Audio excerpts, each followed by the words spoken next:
नमस्कार श्रोते हो. मी आहे तुमच्यासोबत आरजे रसिका आणि तुम्ही ऐकत आहात रेडिओ देवगिरी 91.2 FM वारेसा लोकसंस्कृतीचा. श्रोते हो, आंतरराष्ट्रीय योग दिनाच्या निमित्ताने आपण घेऊन आलो आहोत एक विशेष मालिका, ज्यामध्ये योगाच्या विविध पैलूंवर आपण तज्ज्ञांशी संवाद साधत आहोत. श्रोते हो, योग म्हटलं की आपल्या डोळ्यांसमोर आरोग्य, तंदुरुस्ती आणि मानसिक शांतता हे विषय येतात. पण आजच्या काळात योग हे केवळ आरोग्य जपण्याचं साधन नसून एक उत्तम करिअरचा मार्गही बनत आहे. योग क्षेत्रात शिक्षण, संशोधन, प्रशिक्षण, थेरपी आणि उद्योजकता अशा अनेक संधी उपलब्ध होत आहेत. याच विषयावर मार्गदर्शन करण्यासाठी आज आपल्या सोबत आहेत योग क्षेत्रातील अभ्यासू आणि अनुभवी व्यक्तिमत्व ज्ञानेश्वर हनुमान तिवारी सर. तिवारी सरांनी 2018 मध्ये डिप्लोमा इन योगा आणि 2021 मध्ये MA योगा पूर्ण केलंय. त्यांनी जालना जिल्हा आरोग्यवर्धिनीमध्ये 2 वर्ष आणि छत्रपती संभाजीनगर आरोग्यवर्धिनीमध्ये 3 वर्ष योग प्रशिक्षक म्हणून काम केलंय. तसेच छत्रपती संभाजीनगर महापालिका शाळांमध्ये योग दिनानिमित्त योग प्रात्यक्षिके आणि जनजागृतीपर कार्यक्रमांचे सादरीकरण केले आहे. योग क्षेत्रासोबतच ते शिक्षण क्षेत्रातही सक्रिय आहेत. गेल्या 6 वर्षांपासून अध्यापनाचे कार्य करत असून अर्थशास्त्र विषयात संशोधनही करत आहेत. सर, रेडिओ देवगिरीच्या या विशेष कार्यक्रमात तुमचं मनपूर्वक स्वागत आहे. धन्यवाद. सर, सगळ्यात आधी आम्हाला आपल्या शैक्षणिक आणि योग क्षेत्रातील प्रवासाबद्दल जाणून घ्यायला नक्कीच आवडेल. धन्यवाद मॅडम. माझं योग क्षेत्राकडे येण्याचा कार्यक्रम असा होता की माझं पहिलं शिक्षण हे MA योगामध्ये, म्हणजे योगाची तशी आवड नव्हती. MA योगा मी पूर्ण केलं. त्यानंतर पुढे शिक्षण करण्यासाठी म्हणजे PhD वगैरे करण्यासाठी तयारी करत होतो. पण काय असतं, एक फेज येऊन जातो विद्यार्थी दशेमध्ये. तो फेज माझे म्हणजे जीवनामध्ये येऊन गेला. रिझल्टही लवकर येत नव्हते. PhD साठी ॲड आली नव्हती लवकर. मग काय करायचं, तर मग डिप्रेशनमध्ये थोडी जाण्याची परिस्थिती सुरू झाली होती. मग मला लक्षात आलं की म्हणजे असं जाता समजलं की इथे आपल्याकडे ड्रामा डिपार्टमेंट अंतर्गत योगाचा एक डिप्लोमा चालतो. आणि मी थोडं ऐकले होते की योगामध्ये डिप्रेशन वगैरे किंवा जेही काही आजार असतील ते आजार कमी होण्यासाठी मदत होईल. मग मी गेलो तिथे, सरांकडे ॲडमिशन वगैरे केलं आणि मित्र कंपनी जमली आणि त्या दृष्टिकोनातून मग योगामध्ये डिप्लोमाला ॲडमिशन घेतलं आणि पुढे सुरू केलं त्याचा अभ्यास वगैरे आणि छान प्रकारे शिकवलंय सरांनी. त्यामुळे छान आवडही निर्माण झाली त्यामध्ये. छान सर. सर, योगाकडे करिअर म्हणून पाहण्याची प्रेरणा तुम्हाला नेमकी कशी मिळाली? मॅडम, ज्यावेळेस माझा 2018 मध्ये डिप्लोमा कंप्लीट झाला, कारण त्याच्या आधीही मी योगामध्ये केल्यामुळे माझ्याकडे डिप्रेशन वगैरे परिस्थिती, त्यातून बाहेर पडलो आणि चांगल्या अभ्यासाला सुरुवात केली मी. माझा रिझल्टही होऊन गेला त्याच्यामध्ये. सेट वगैरे क्वालिफाईड झालो मी अदर फील्डमध्ये. मग नंतर लक्षात आलं की अरे, हे तर आपल्या फायद्याचं आहे आणि याच्यामध्ये काही संधी आहेत का. मग त्याच वर्षी संभाजीनगरमध्ये आरोग्य विभागामध्ये जागा निघाली योग टीचर म्हणून, योगा इन्स्ट्रक्टर म्हणून. आणि मी फॉर्मही भरला आणि पाहिलं की छान प्रकारे सोर्स आहे आणि 500 रुपये सेशन देऊन ते आरोग्यवर्धन काम करून घेत आहेत. आणि मग तेही सुरू केलं आणि लक्षात आलं की अरे, याच्यामध्ये छान संधी, म्हणजे आपल्याला एक तर आपलं शरीरही चांगलं राहते, आरोग्यही चांगलं राहतं, लोकांनाही आपण आरोग्य चांगले करू शकतो आणि आपल्यालाही आर्थिक मदत भेटते. नक्कीच सर, नक्कीच. सर, आजच्या काळात योग क्षेत्रात करिअरच्या कोणकोणत्या संधी उपलब्ध आहेत असं तुम्हाला वाटतं? मॅडम, आता आपण करिअरच्या संधीकडे विचार करताना एक वर्षाचा डिप्लोमा करू शकतो किंवा 3 ते 6 महिन्याचा डिप्लोमाही करू शकतो. त्यानंतर MA yoga, BA yoga, BSc in yoga, म्हणजे सायन्स फॅकल्टीवाले याच्यामध्ये करिअर करू शकता. त्यानंतर PhD वगैरे आणि विदेशात जाण्यासाठी पण संधी आहेत. त्यामुळे याच्याकडे तुम्ही नवीन यंग जनरेशन तर इकडे आली तर त्यांनाही फायदा होईल आणि भारताचं नाव उज्ज्वल करण्यासाठी आपण विदेशामध्ये याचा चांगला उपयोग करू शकतो. नक्कीच सर. सर, सरकारी क्षेत्रात योगाशी संबंधित रोजगाराच्या कोणत्या संधी उपलब्ध आहेत असं तुम्हाला वाटतं? मॅडम, सध्या तर आपल्याकडे आरोग्यवर्धिनी आणि आयुष विभाग, म्हणजे 2014 मध्ये आयुष विभाग स्थापन केला. त्याच्यामध्ये मग त्यांनी काय केले की आयुष सेंटर आणि आरोग्यवर्धन सेंटर हे 2 सेंटर सुरू केले सध्या आरोग्य विभागामध्ये. तर आयुष सेंटरमध्ये तुम्हाला 250 रुपये पर लेक्चर म्हणून महानगरपालिकेवर या क्षेत्रामध्ये येत आहेत. पण आरोग्यवर्धन ज्यावेळेस तुम्ही करता तर त्यावेळेस गाव लेवलला जाऊन जे प्रायमरी हेल्थ सेंटर आहे तिथे तुमची नियुक्ती राहते. त्याच्यामध्ये तुम्ही गाव लेवलला जाऊन लोकांना 500 रुपये सेशननुसार शिकू शकता. म्हणजे तुमचा आर्थिक सोर्स होतो आणि तुम्हाला चांगल्या प्रकारे, म्हणजे काही ठिकाणी जर सेशन वाढून भेटले तर तुम्हाला आर्थिक बाजूही चांगल्या जमेची होऊ शकते. त्यामुळे तुम्ही जर केलं तर तुम्हाला फायदा होईल. म्हणजे भविष्यातील जर करायचं असेल कोणाला करिअर, आणि एक तर काय, तुम्ही हे करून तुमचे वैयक्तिक क्लासेसही घरी चालू शकता. नक्कीच. त्यामुळे अडचण नाही आहे काही. नक्की सर. सर, तुम्ही आत्ताच सांगितलं की तुम्ही आरोग्यवर्धिनीमध्ये बरेच काळ काम केलंय, तर मग तुम्हाला तिथे काही अनुभव आले असतील, तर मग त्यापैकीच एखादा अनुभव आमच्यासोबत शेअर कराल का? हो मॅडम, आरोग्यवर्धिनीला काम करताना मला भरपूर अनुभव आले. कारण ज्यावेळेस मी पहिल्यांदा आरोग्यवर्धिनी जॉईन केलं तर माझं पहिली जॉईनिंग संभाजीनगरला झाल्यानंतर माझ्याकडे 1 महिन्यामध्ये माझे पूर्ण ज्यांनी लिमिट ठरवून दिली ती लिमिट पूर्ण केली मी. त्याच्यानंतर आणखीन 1 महिना होता माझ्याकडे, म्हणजे जानेवारीमध्ये ऑर्डर दिली आणि मार्चपर्यंत कंप्लीट करायचं सेशन.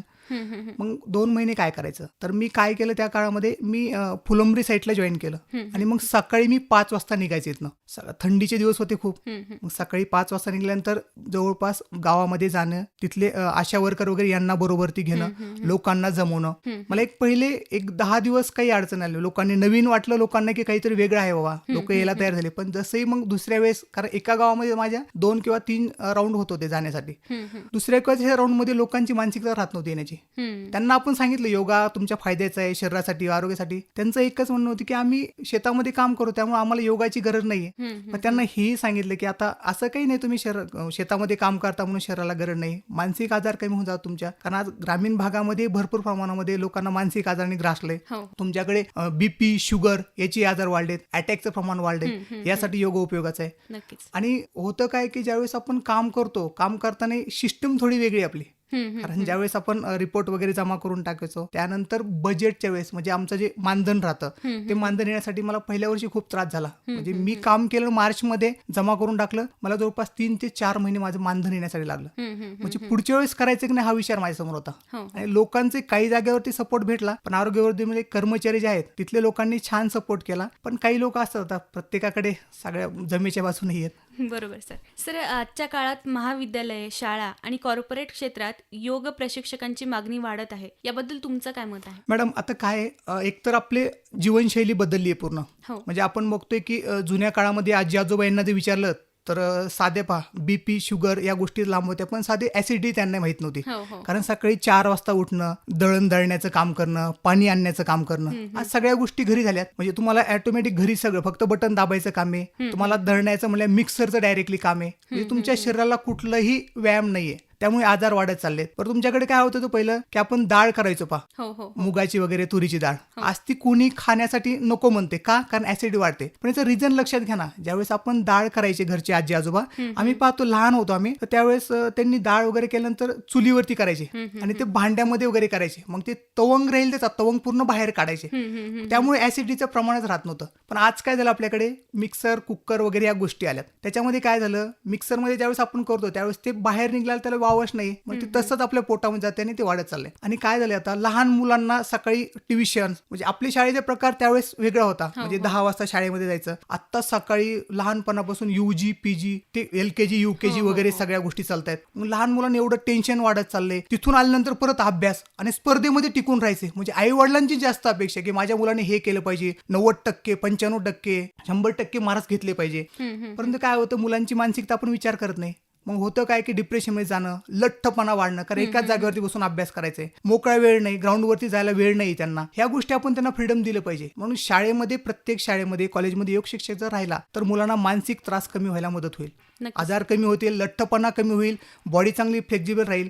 आणि बाहेर कॉर्पोरेट क्षेत्रामध्ये पाहतोय आपण 10-10, 12 घंटे काम करतायत, त्यांनाही कुठे रिलॅक्सनेस पाहिजे. मग बैठे व्यायाम प्रकार दिलेत, खुर्चीवरती बसून व्यायाम प्रकारे करा. किंवा तुमचा ज्यावेळेस जॉब सुटेल किंवा 5-6ची सुट्टी होईल त्यावेळेस तुम्हाला जर रिलॅक्सनेस म्हणून करून घेतलं तर ते थोडं फायद्याच होईल. त्यामुळे जर या क्षेत्रामध्ये योग शिक्षक नियुक्त केले किंवा करायलाच पाहिजे, माझं तर असं म्हणणं आहे, कारण त्यांनाही सध्या गरज आहे. नक्कीच सर, नक्कीच सर.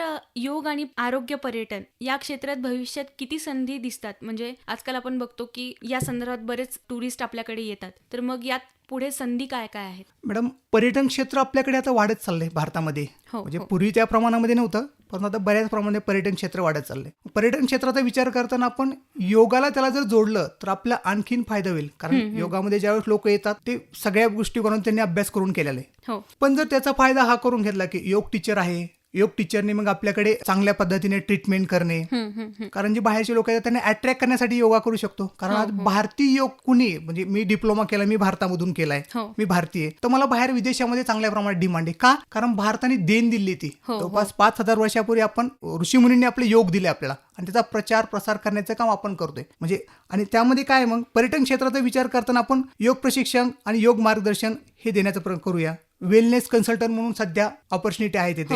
त्यानंतर योग रिट्रेट, त्यानंतर स्पा सेंटर आहेत आपले, स्पा सेंटरमध्ये पण योगा टीचर म्हणून आपण चांगल्या प्रकारे काम करू शकतो. त्यानंतर आंतरराष्ट्रीय योग कार्यक्रम तिथं आयोजन करू शकतो. म्हणजे आपण जर भारतामध्ये पाहिलं सध्या तर गोवा, ऋषिकेश, केरळ या ठिकाणी योग आणि वेलनेस सेंटर इथं योग टीचर म्हणून काम करतायत. म्हणजे या संधी वाढत चालल्यात आणि आता मला वाटतं जसं जसं पुढे जाऊ आपण काळानुसार तसं योगाची गरज वाढली आणि याच्यामध्ये संधी वाढत चालतील. त्यामुळे नवीन पिढीने जर इकडे आलं तर चांगल्या प्रमाणात त्यांनाही रोजगारी भेटेल आणि एक वेगळ्या प्रकारचा जॉब भेटून आर्थिक स्वतःचं आरोग्यही चांगलं राहील आणि आर्थिक मदतही होईल. नक्कीच सर, नक्कीच सर. डिजिटल युगात ऑनलाईन योग क्लासेस आणि सोशल मीडिया या सगळ्यांमुळे करिअरच्या नव्या संधी निर्माण झाल्यात का असं तुम्हाला वाटतं? जसंच आता तुम्ही बोलता बोलता सांगितलं की आपल्याकडे ऑनलाईन गोष्टी चालतात बऱ्यापैकी, तर मग त्यामध्ये कशा संधी उपलब्ध झाल्यात? हो मॅडम, कारण आता मी किंवा आपण जे लहान होतो त्या लहानपणी काय व्हायचं की मोबाईल माहीत नव्हता, हो, टेलिफोनही तुरळक ठिकाणी होता. पण आता मोबाईल आला, तुम्ही बसल्यानंतर तुमच्या हातामध्ये सगळं जग आहे. एका क्लिकवरती तुम्ही सगळ्या जगातली माहिती 1 मिनिटामध्ये घेऊ, 1 सेकंदामध्ये घेऊ शकता. मग काय झालंय, तुम्हाला करिअर सापडले, स्टेज मिळाले तुम्हाला, म्हणजे तुमच्याकडे एखादी कला आहे तुम्ही ती मांडू शकता. तसंच योगाचं झालंय. म्हणजे योगामध्ये काय, मला बऱ्यापैकी योग जमतो, मी काय करू शकतो, माझ्याकडे योगासनाचे आसनं आहेत किंवा छोटी माहिती आहे, मी माझा एखादा छोटा व्हिडिओ करून बाहेर टाकू शकतो योग प्लॅटफॉर्मवरती. लोक बघतायत त्याला, त्यांना माहिती भेटते. आणि मला प्रत्येक गोष्ट माहिती असून माहिती नाही ना. प्रत्येक माणूस काय हुशार नसतो, प्रत्येक जण म्हणजे मरेपर्यंत शिकत असतो असं प्रत्येक म्हणणं आहे. तसंच मीही शिकत असतो, तुम्हीही शिकत असता. म्हणजे सगळ्यांना त्या प्लॅटफॉर्मवर माहिती भेटते. म्हणून जर त्या क्षेत्राचाही वापर वाढत चाललाय आणि लोकांनी वाढवा, त्या क्षेत्रामध्ये प्रकार वाढवून किंवा वेगळ्या प्रकार तुम्हाला माहिती आहेत, मला योगातले वेगळे प्रकार माहिती आहेत, मी माझ्या पद्धतीने मांडतोय आणि प्लॅटफॉर्मवर टाकतोय, त्याचा प्रचार प्रसार होईल आणि लोकही शिकतील नवीन. कारण आपलं एक एम काय आहे की जगाने आणि म्हणजे भारतातल्या लोकांनी, जगाने, म्हणजे जे जनरेशन आहे पूर्ण ते जनरेशननी चांगलं फिट राहावं, हाच योग आहे. Yes sir. सर, योगा क्षेत्रात करिअर करण्यासाठी विद्यार्थ्यांनी कोणते अभ्यासक्रम निवडले पाहिजेत? म्हणजे आता तुम्ही सांगितलं होतं की डिप्लोमा, पदवी आणि पदव्युत्तर स्तरावर योग शिक्षणाच्या संधी आहेत, तर मग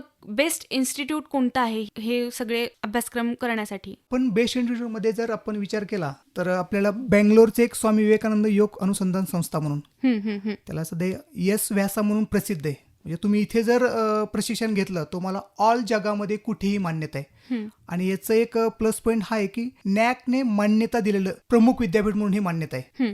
त्यानंतर Morarji Desai national institute of yoga नवी दिल्ली, इथेही चांगल्या प्रकारे त्यांच्या अंतर्गत आयुष विभाग त्यावेळेस स्थापन करण्यात आला. त्यानंतर योगा ऑफ इन्स्टिट्यूट मुंबईमधील सर्वात जुनं, म्हणजे आपल्या महाराष्ट्रामध्ये करायचं म्हणजे सर्वात जुनं मुंबईमधलं आणि योग संस्थांपैकी एक मोठं येते.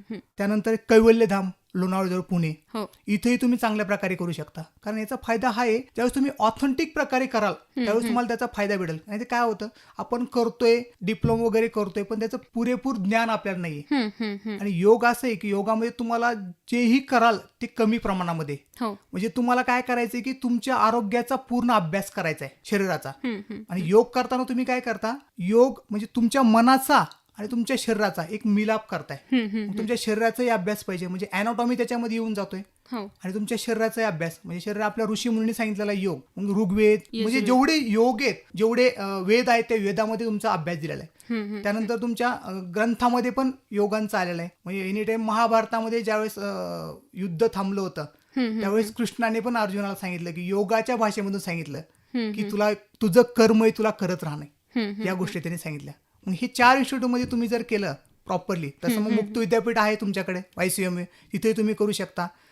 आणि प्रत्येक त्यांचे सब सेंटर आहेत, ज्यांनाही बाहेर जाण्यास परवडत नाही त्यांनी मुक्त विद्यापीठामध्ये करून घेऊ शकता. तुम्हाला ऑनलाईन प्रकारे अवेलेबल आहे. नक्कीच सर. सर, 2015 पासून योग दिनाला सुरुवात झाली, तर मग आज 2026ची योग दिनाची नेमकी थीम काय आहे आणि आपण हा योग दिवस कसा साजरा करणार आहोत? मॅडम, आता हा 2026चा जो योग दिन आहे तो 12वा योग दिन येतो. कारण आपण 2015 मध्ये पहिल्यांदा योग दिन साजरा करण्यात आला. 2014 मध्ये युनोमध्ये आपले पंतप्रधान माननीय नरेंद्रजी मोदी यांनी प्रस्ताव मांडला की योग दिन साजरा करण्यात यावा. आणि त्यानंतर 2015 मध्ये योग दिनाला सुरुवात करण्यात आली.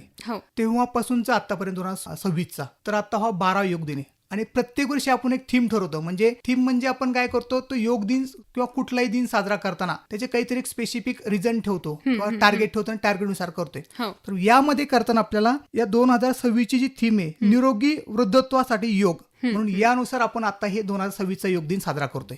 आणि याचा नक्कीच सर्वांना फायदा होईल. कारण आपण तरुण तर आहोत पण तरुणावर वृद्धाकडे लक्ष देणं गरजेचं आहे. कारण योगामध्ये करताना आपण प्रत्येकाकडे वेगळ्या दृष्टिकोनात बघतो. म्हणजे बालयोग झालं, वृद्धत्वासाठी योग झालं, महिलांसाठी वेगळा योग आणि याच्यामध्ये वेगळे प्रकार आहेत. परत फेस योगा झालं, हेअरसाठी, तुमच्या डोळ्यांसाठी योगा, सगळ्यांसाठी. मग प्रत्येक गोष्टीचा विचार करून आपण प्रत्येक गोष्टी थीम ठरवतो. नक्कीच सर, नक्कीच सर. मग तुम्ही आत्ताच सांगितलं की आपली योगादानाची थीम आहे या वर्षीची की वृद्धत्वांसाठी योग. तर मग वृद्धांनी कोणत्या कोणत्या प्रकारचे योग केले पाहिजे आणि त्यांनी त्यांच्या रोजच्या जीवनात काय बदल केले पाहिजे जेणेकरून त्यांचं आरोग्य चांगलं राहील? वृद्ध म्हणजे वयस्कर व्यक्ती, त्यांना शारीरिक काम जास्त होणार नाहीत आणि मग त्यासाठी योगा फायद्याचे आहे. आपण असं काही नाही की आपण मुले किंवा वृद्धत्व यांचा विचार करतो. वृद्धांनी योग करणं गरजेचं आहे आणि आहे त्यांनाही. मग त्यांसाठी आपण बेसिक पूरक जे आसने ते आसने घेतलेत. त्यामध्ये काही ताडासन, वृक्षासन, भुजंगासन, वज्रासन आणि शवासन, म्हणजे छोट्या छोट्या प्रकारे सिंपल आसनं घेतलेत, म्हणजे त्यांनाही अडचण नाही.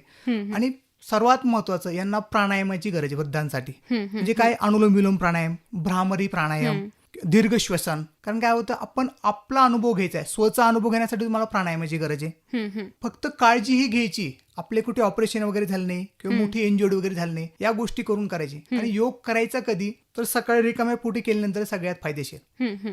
आणि संध्याकाळी जर करायचा तर आपले कमीत कमी 2 तास तरी पोट रिकामे पाहिजे. म्हणजे फ्रेश होऊन परत संध्याकाळी 6-7च्या दरम्यान तुम्ही करू शकता, पण त्याच्यानंतर 2 तास आधी किंवा 3 तास आधी तुम्ही काही खायचं नाही पोटामध्ये.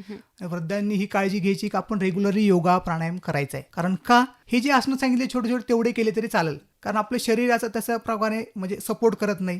त्यामुळे छोटे आसनं केले तर तुमचा फायदा होईल. याचा एक आणखीन फायदा होईल की तुम्ही निरोगी राहाल. कारण आपल्याला माहिती आहे का, आता वयस्कर एकदा वय ढळायला लागलं किंवा कमी याच्याकडे जायला लागले की आपल्याला आरोग्याच्या तक्रारी सुरू होतात. त्या तक्रारी न होण्यासाठी आपल्याला योग करायचा आहे आणि आपलं मानसिक संतुलन शांत ठेवायचंय. कारण होतं काय, आपण म्हणतो की वृद्ध म्हणजे लहान मूल, त्यांना त्या प्रकारे सांभाळायचंय. तसं करायचं नाही आपण, त्यांनाही याच प्रकारे त्यांनीही करायचंय, रेग्युलरली करायचं. सकाळी फिरायला जाणं, योगासन, प्राणायाम, 10 ते 15 मिनिटं आपल्या स्वतःसाठी वेळ द्यायचा. हे बेसिक जे आसन सांगितले तेवढे जरी केले तरी तुम्हाला फायदा होऊन जाईल वृद्धांसाठी. नक्कीच सर, नक्कीच सर. आता जाता जाता योग क्षेत्रात स्वतःचा व्यवसाय किंवा स्टार्टअप सुरू करू इच्छिणाऱ्या तरुणांना तुम्ही काय सल्ला द्याल? सध्या तुम्ही बघताय कॉर्पोरेट क्षेत्र झालं किंवा गव्हर्नमेंट जॉब झाले, हे कमी होत जात आहेत. आणि योगाकडे पाहण्याचा दृष्टिकोन लोकांचा आहे की योग आपल्या आरोग्यासाठी चांगले. पण योग म्हणून पाहताना तुम्ही फक्त करिअर म्हणून पाहू नका, तर एक सोशल वर्क म्हणून पहा. म्हणजे का, की तुम्हाला आर्थिक सोर्स तर भेटणार आहे, पैशाच्या मागे पडू नका, पैसा तुमच्या मागे येईल, पण तुम्ही सामाजिक कार्य करा. योग म्हणजे सामाजिक कार्य सांगू शकतो. योगाची व्याख्याच काय, योग म्हणजे जोडणे. मग तुम्ही सगळ्या जगाला जोडता, एकत्र माणूस जोडता, जगाबरोबर जोडता, संपर्क करता, तुमचे मेंटॅलिटी स्थिर ठेवण्याचं काम करता. तर तुम्ही त्या प्रकारे काम केलं तर योगामध्ये तुम्हाला नक्कीच फायदा भेटेल. म्हणजे पहा, संधी कशा राहतील, तुम्ही योग केला, तुमच्याकडे लोक जुळतील. कारण त्यांना माहिती मला थोडा फरक पडलाय. म्हणजे एखादा डिप्रेशनवाला व्यक्ती, त्याला आपण 2 मिनिटं घेऊन बसले किंवा 5 मिनिटं घेऊन बसलो, त्याला थोडाफार फरक वाटतो. म्हणजे पहा, आरोग्यवतीवर काम करताना मी एका जागेवरती गेलो होतो, तिथे मी फक्त ध्यानाचं एक सेशन घेतलं होतं. मला वाटतं तिथले एक पंचायत समिती सदस्य आले होते त्या कार्यक्रमासाठी. त्यांना एक 2च मिनिटं ध्याना सेशन घेतलं, एवढं फ्री वाटलं, म्हणजे स्वतःही विसरून गेले होते. त्यांनी सांगितले की सर तुम्हाला कंटिन्यू करायला पाहिजे इथे रेग्युलरली. आता जी सिस्टम आहे त्यानुसार पण म्हणले सर तुम्ही रेग्युलर आमच्याकडे येत जा, जरी आरोग्यवृद्धी नसेल तरी आमच्याकडे या म्हणले, आम्हाला शिकवण्याचं काम करा. कारण खरंच मला माझ्या जे डिप्रेशन वगैरे होतं किंवा माझ्या डोक्यामध्ये जे रोजचे विचार आहेत ते कमी झालेत. कारण माझ्या घरी डिप्रेशनचे काही 1-2 पेशंट आहेत म्हणले, याची खरंच गरज आहे आणि मी स्वतः अनुभव घेतलाय म्हणले. आज किती छान वाटतं. नक्की सर, नक्कीच. खरंच सर, आजच्या संवादातून योग हे केवळ आरोग्य टिकवण्याचं माध्यम नसून एक उज्ज्वल आणि समाधानकारक करिअर क्षेत्र आहे हे स्पष्टपणे आम्हाला समजलंय. सर, योगाच्या माध्यमातून समाजसेवा, आरोग्य संवर्धन, अध्यापन, संशोधन आणि स्वरोजगार अशा अनेक वाटा आजच्या तरुणांसाठी खुल्या झाल्यात. योग शिक्षण, सातत्य आणि समर्पण असेल तर योग क्षेत्रातही यशस्वी करिअर घडवता येऊ शकतं. हा सकारात्मक संदेश आज तुमच्या संवादातून आम्हाला नक्कीच जाणवला. ज्ञानेश्वर तिवारी सर, रेडिओ देवगिरीच्या या विशेष कार्यक्रमासाठी आपण वेळ दिल्याबद्दल आणि इतकं उपयुक्त मार्गदर्शन केल्याबद्दल तुमचे मनापासून आभार. श्रोतेहो, योग दिन विशेष मालिकेतील पुढील भाग ऐकायला विसरू नका. तोपर्यंत मी आरजे रसिका घेतेय तुमचा निरोप. तुम्ही कुठेही जाऊ नका, ऐकत रहा रेडिओ देवगिरी 91.2 FM, वारसा लोकसंस्कृतीचा.